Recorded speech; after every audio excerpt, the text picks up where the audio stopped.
brought to you by Silver Pumps. Top quality और consistent performance के लिए सिर्फ सिल्वर पंप्स नाम याद रखना। आम आदमी पार्टी के हाथों से एमसीडी की सत्ता जाने के बाद पार्टी को एक झटका लगा है।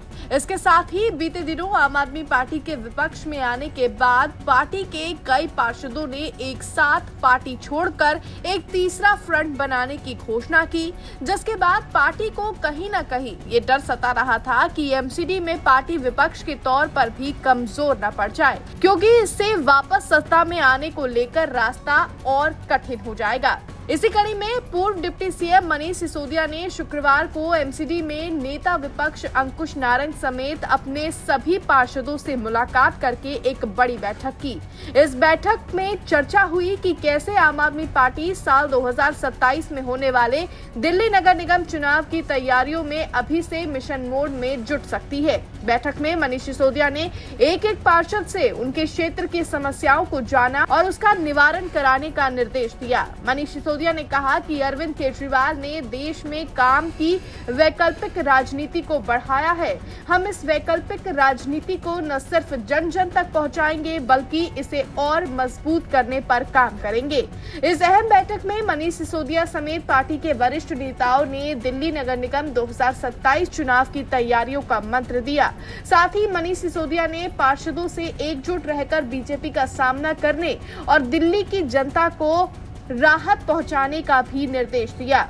मनीष सिसोदिया ने सभी पार्षदों को अपने क्षेत्र में सक्रिय रहने और जनता के बीच में रहकर उनकी समस्याएं सुनने और उनका समाधान करने का निर्देश दिया। बीजेपी सरकार को लेकर मनीष सिसोदिया ने अपने पार्षदों से खुलकर बात की। उन्होंने बीजेपी के कामों को असफल बताते हुए अपने पार्षदों से कहा कि वे अपने क्षेत्र में विकास कार्य को तेजी से करें और बीजेपी सरकार की असफलताओं को भी जनता के बीच लेकर जाए, क्योंकि इनका मिशन निगम में आम आदमी पार्टी की प्रचंड बहुमत की सरकार बनाने का है।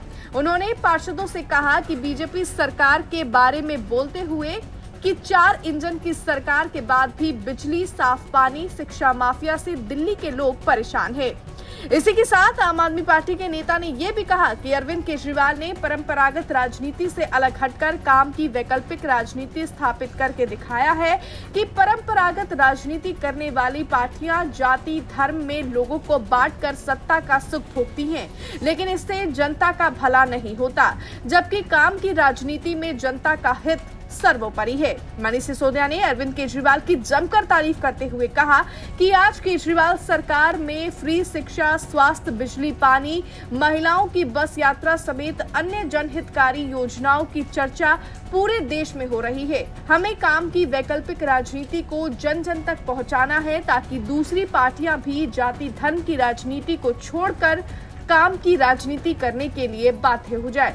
बहरहाल आम आदमी पार्टी के इस विजन से क्या आने वाले निगम चुनाव में आम आदमी पार्टी को फायदा मिलता है, ये तो वक्त के साथ ही पता चलेगा। ब्यूरो रिपोर्ट, दिल्ली तक।